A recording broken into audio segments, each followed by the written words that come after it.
Bonsoir, Monsieur le Président. Bonsoir. Bonsoir, Monsieur le Président. Bonsoir. Nicolas Sarkozy. Depuis plus de 2 ans, vous avez quitté l'Élysée et vous n'avez accordé aucune interview. Pourquoi avoir accepté de répondre ce soir aux questions de TF1 et d'Europe 1?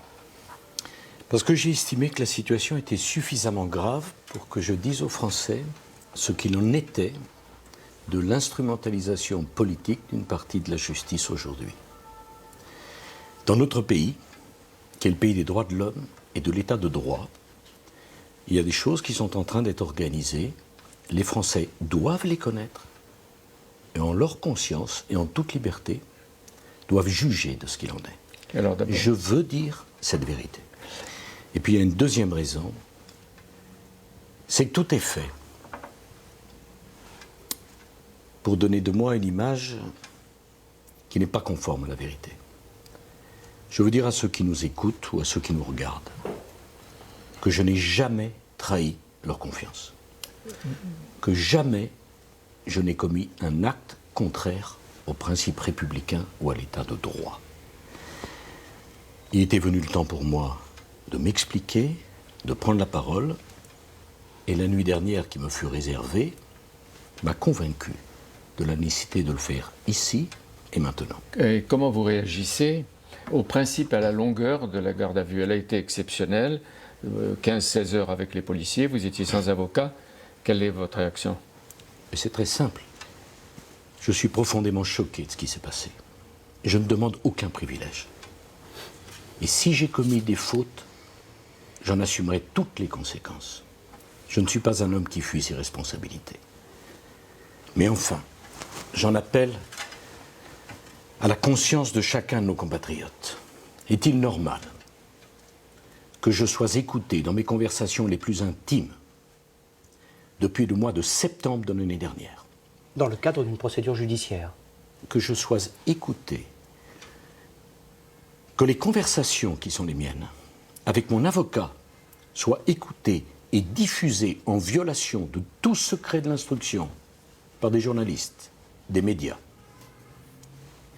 Est-il normal que je sois placé en garde à vue pendant 15 heures, sous la surveillance d'ailleurs de policiers qui ont fait remarquablement leur travail, à qui, bien sûr, je n'ai rien à reprocher? Mais ne pouvait-on pas me convoquer pour que je réponde aux questions des juges? Devais-je absolument avoir rendez-vous avec les 2 dames qui m'ont donné rendez-vous à 2 heures du matin cette nuit, après 14 heures d'interrogatoire par les policiers? Donc il faut bien expliquer aux Français qu'il y a eu d'abord les 16 heures avec les policiers, et à partir d'1 heure, 2 heures du matin, pendant 2 heures, une interrogation par 2 juges. Il y a eu une volonté de m'humilier en me convoquant sur le statut de la garde à vue, qui n'est pas un statut normal. M. Cahuzac, le ministre du budget de M. Hollande, qui était en charge de la lutte contre la fraude fiscale, et à qui on a découvert un compte en Suisse, n'a pas fait 1 seconde de garde à vue. Je ne le lui souhaite pas. Mais je considère qu'il est anormal que moi, qui ai un casier judiciaire vierge, depuis le temps qu'on cherche des comptes dans tous les pays, que j'aurais détenus et qu'on n'en a jamais trouvé, et pour cause, est-il normal d'être traité comme ça? Mais des centaines de milliers... Devais-je absolument être emmené sous la conduite de 5 policiers dans un véhicule de police pour rencontrer ces 2 magistrats à 2 heures du matin? Ne pouvaient-elles pas me convoquer?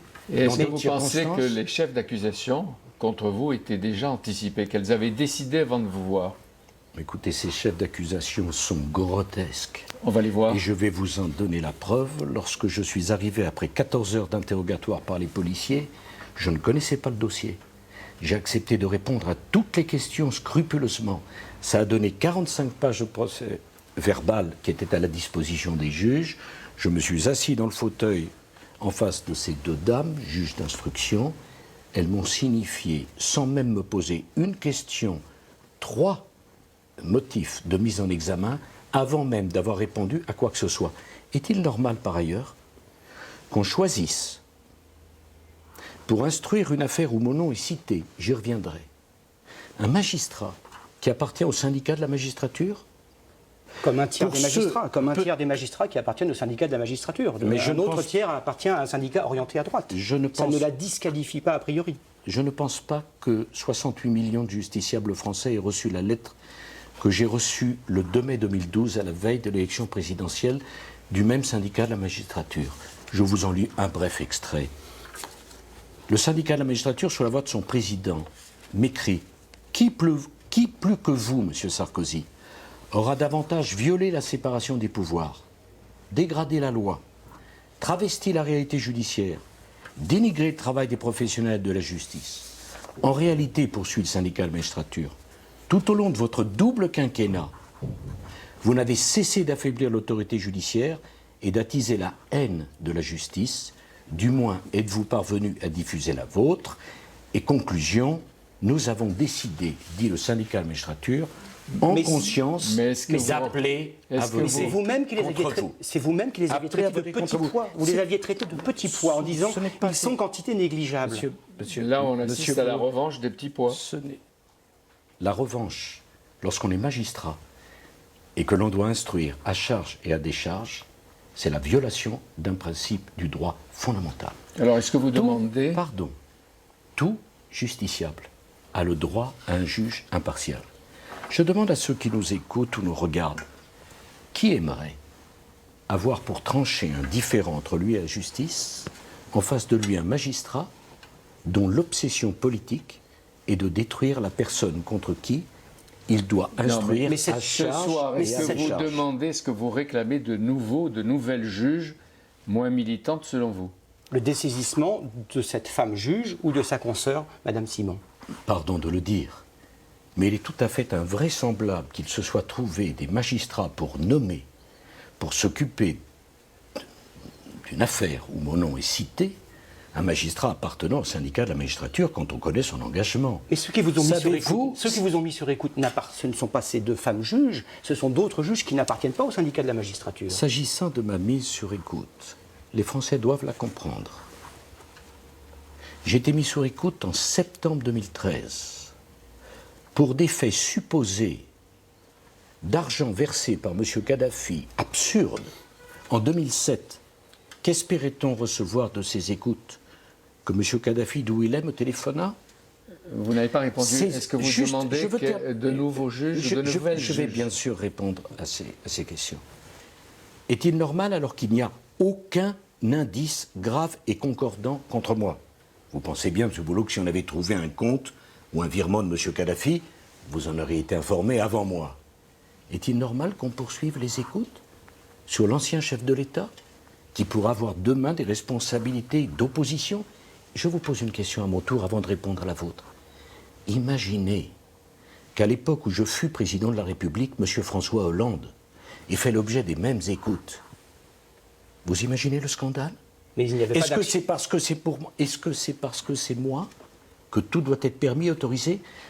Le bâtonnier de l'Ordre des avocats de Paris et les avocats sont révulsés à l'idée que l'on puisse écouter les conversations entre mon avocat et moi, Monsieur le Président, un peu comme si on écoutait les conversations entre chaque Français et son médecin par la sécurité sociale. À plusieurs reprises, vous avez dit on a nommé, on a décidé, on a choisi tel ou tel juge. Est-ce que le président Hollande et son gouvernement sont dans ces affaires judiciaires qui vous concernent, soit des spectateurs ou, d'après vous, des acteurs? Il y a une instrumentalisation de la justice, les choses sont claires. Madame Taubira, garde des Sceaux, sur le plateau de M. Boulon, a été convaincue de mensonge lorsqu'elle a dit « Je n'ai jamais eu connaissance des écoutes, des conversations de M. Sarkozy. Vous avez prouvé qu'elle avait menti. Vous savez comme moi que M. Valls a menti lorsqu'il était ministre de l'Intérieur. D'ailleurs, je suis très étonné. Ce matin même, M. Valls dit « Les faits qui sont reprochés à Nicolas Sarkozy sont très graves. » Vous pensez qu'il connaît le dossier, une partie du dossier? À moi de poser la question. Qu'en sait-il? A-t-il eu les juges au téléphone? Lui a-t-on fait un rapport? Il aurait dû dire les faits supposés reprochés à M. Sarkozy. Mais le président de la République lui a dit tout à l'heure il faut le respect de l'indépendance et de la présomption d'innocence. Je vais venir au Ces principes, ils ne sont pas respectés avec vous? M. Hollande. Ils sont pas respectés. M. Sapin, ministre des Finances, a déclaré dans une interview récente, stupéfiante de sincérité, Sarkozy, mais on va s'en occuper. Quant à M. Hollande, ses collaborateurs se sont livrés à une exploitation éhontée de mes archives, en violation de toutes les règles républicaines, qui ont été consultées sans commandement de l'autorisation, distribuées à toute personne qui les voulait, le directeur des services informatiques de l'Élysée a été licencié au motif, a-t-il dit, qu'il refusait d'examiner le disque dur de sur la mes question. ordinateurs. Vous n'avez pas répondu à la question de Jean-Pierre Cabache. Demandez-vous le juge. dessaisissement de ces deux magistrats ou pas? J'aurai l'occasion de prendre un certain nombre d'initiatives, parce que, voyez-vous, envers et contre tout, je crois dans l'honnêteté et l'impartialité des magistrats dans notre pays. Mais pas celle-là. Ne confondons pas une petite minorité militante et les magistrats. J'aurai l'occasion de faire valoir mes droits en la matière. Je ne demande aucun avantage particulier. Et je ne suis pas traité comme un justiciable, comme les autres, parce qu'on Je dit ne suis pas venu. il ne veut pas être traité comme un citoyen normal. Est-ce que vous êtes traité comme un justiciable? Avez-vous vu quelqu'un dire ça? Ça n'a pas de sens, monsieur El Kabache. Je ne demande aucun droit particulier. Je ne veux aucun avantage. Je vous rappelle, monsieur El Kabache, que j'ai été interrogé dans le cadre de l'affaire dite Bettencourt, qui a été serinée, tympanisée pendant 2 ans, et notamment au moment de la présidentielle aux oreilles des Français. J'ai eu un non-lieu, monsieur El Kabache. J'ai été lavé de toute accusation. Savez-vous que j'ai accepté et enduré 22 heures d'interrogatoire?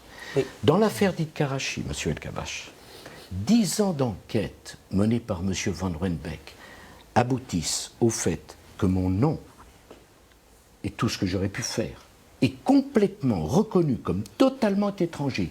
Qui en parle, monsieur El Kabache?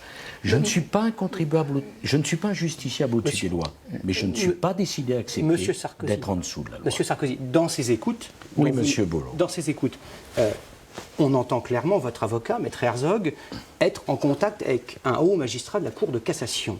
Vous le saviez, est-ce que vous ne vous êtes pas dit, nous avons franchi la ligne jaune, ce que je fais et relève du droit pénal? Ce que disent les deux juges, trafic d'influence. Autrement dit, monsieur Cabache, laissez-moi répondre, monsieur Sur le fond, sur le fond. Si je comprends bien, dans notre pays aujourd'hui, sous le mandat de monsieur Hollande, être magistrat et de gauche, c'est un élément parfaitement démocratique.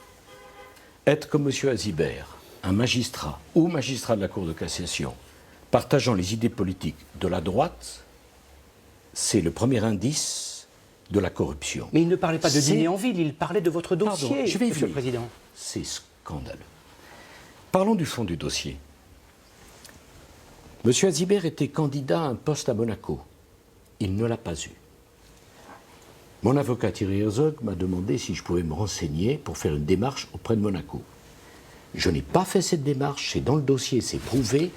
Le palais de Monaco a indiqué il n'y a eu aucune démarche en faveur de M. Azibert, et par ailleurs, il existe une écoute qui, elle, n'a pas fuité dans la presse, on se demande bien pourquoi, où je dis à Thierry Herzog, non, je ne ferai pas l'intervention. Et enfin, la décision de la Cour de cassation, que j'attendais positive, fut négative. Résumons le dossier sur le fond.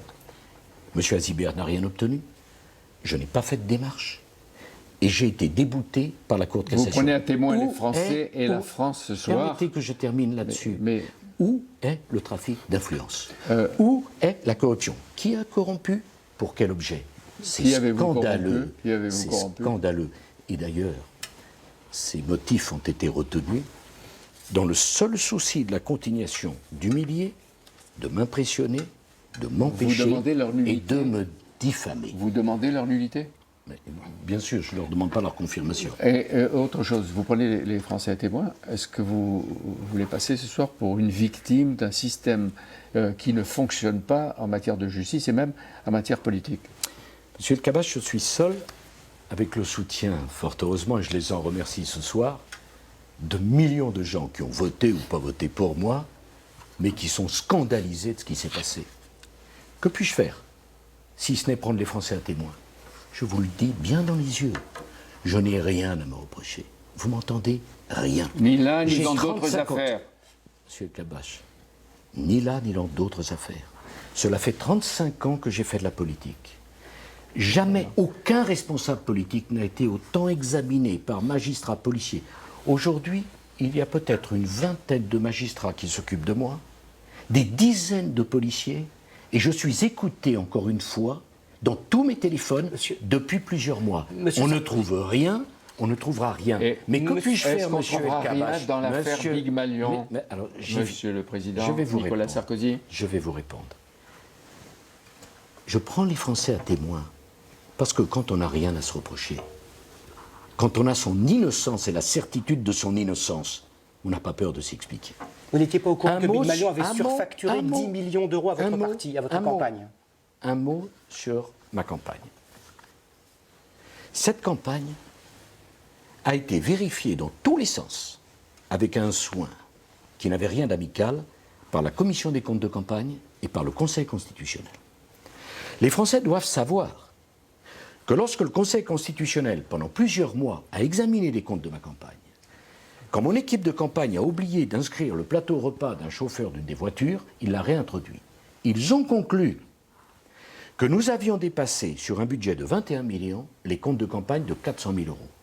En vertu de quoi? Pour la première fois dans l'histoire de la République, M. Boulot.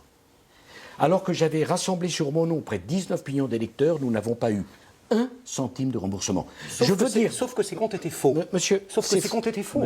Monsieur Lavrieux a dit j'ai fait les fausses factures. Est-ce que de l'argent a été détourné? Est-ce que de l'argent a été détourné à votre insu? Voulez-vous à que votre je... insu? De ma campagne, certainement pas. Voulez-vous que je réponde Certainement. ou ne voulez-vous pas? On est là pour ça. Ce n'est pas la peine d'avoir de l'agressivité. J'ai eu en termes d'agressivité ce qu'il fallait Pas du tout. hier avec ces deux On ne dames. confond pas avec ce qui s'est passé hier Vous soir. avez parfaitement raison. Alors expliquons-nous. Les comptes étaient Le sincères. Conseil constitutionnel a examiné ma campagne.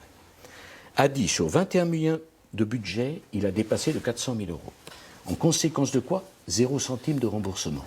Madame Le Pen fut remboursée, Monsieur Hollande fut remboursé, Monsieur Cheminade fut remboursé. Le seul candidat, avec 19 millions d'électeurs qui ne fut remboursé de rien, ma campagne n'a pas coûté 1 centime aux contribuables. Mais je voudrais en appeler à votre réflexion. Croyez-vous que les rapporteurs du Conseil constitutionnel ont laissé passer 17 millions de dépenses sur une campagne de 21 millions sans s'en rendre compte? Donc vous êtes... Je veux poser une question. Nicolas Sarkozy. Je veux poser une question. Ma campagne sera-t-elle à nouveau réexaminée? Elle ne l'a pas déjà été assez? Dans le même temps, j'ai eu le même nombre de meetings que M. Hollande. J'ai déclaré que ces meetings coûtaient 13 600 000, un peu moins de 14 millions. Mais on découvre... Pour le même nombre de meetings, M. Hollande déclare 9 millions 6. À lui, on ne pose aucune question. À moi.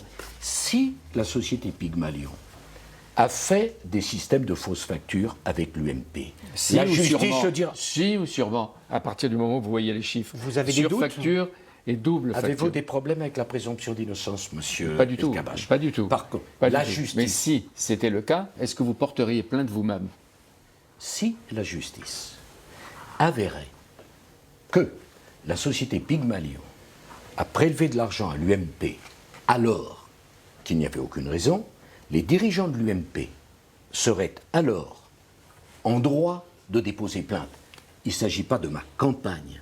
En ce qui concerne ma campagne, je le dis à tous ceux qui m'ont soutenu, il n'y a jamais eu le moindre système de double facturation. Que les 17 millions qu'on prétend dépendre de ma campagne qui ont été cachés, c'est une folie. Personne, jamais, ne peut imaginer que les enquêteurs du Conseil constitutionnel ou de la Commission des comptes de campagne soient passés au Donc s'il y a eu travers. des excès ou des tricheries, il faut que monsieur la justice passe. Donc M. Lavrieux, qui s'occupait de la campagne, ne dit pas la bien vérité. sûr, M. Lavrieux s'occupait de votre campagne, et quand il dit Monsieur- oui, monsieur- les factures étaient fausses, non. il ment. Monsieur Lavrieux aura à rendre compte devant la justice fera son travail. Je ne vais pas, Monsieur Boulot. J'ai des convictions s'agissant de l'état de droit. Je suis moi-même avocat. Je ne ferai pas aux autres, voyez-vous, ce qu'on m'a fait. Parce que je considère que lorsqu'on on emploie des méthodes indignes, c'est plus humiliant pour celui qui est l'auteur de ces méthodes que pour celui qui en subit les Nicolas conséquences. Sarkozy. Nous allons devoir conclure. On va Jean-Pierre. conclure. Qu'est-ce qui pourrait vous faire renoncer? Vous aviez tout un schéma, peut-être un plan, un programme. Est-ce que vous avez envie encore de vous battre ou vous dites qu'il faut baisser les bras face à toutes ces attaques? Et serez-vous candidat à la présidence du BMP en septembre prochain? J'ai longuement réfléchi à ces questions. La question de savoir si on renonce ne se pose pas pour moi. Pourquoi elle ne se pose pas? Parce que vis-à-vis de son pays, on a des devoirs, on n'a pas des droits. Je regarde avec consternation la situation de la France, l'état de la France, L'état de et je parti connais aussi. l'inquiétude des Français et leur souffrance. J'aurai à décider, après un temps de réflexion, à la fin du mois d'août, au début du mois de septembre, de ce que je devrais faire. Vous pensez que la France et les Français ont besoin de vous? Le fait même que vous me posiez la question, M. El Kabbach, comme je ne peux pas imaginer que cela dissimule une espérance, montre que la question se pose. Mais vous êtes prêt à relever le défi, c'est ce qu'on comprend ce soir. N'anticipez pas la décision que je serais amené à prendre. J'aime passionnément mon pays et je ne suis pas un homme qui se décourage devant les vilainies et les manipulations politiques. Nicolas Sarkozy, Monsieur le Président de la République, merci de nous avoir reçus et d'avoir répondu aussi directement aux questions de TF1 et d'Europe 1. Merci beaucoup à vous. de m'avoir Et au mois de posé ces septembre questions. peut-être.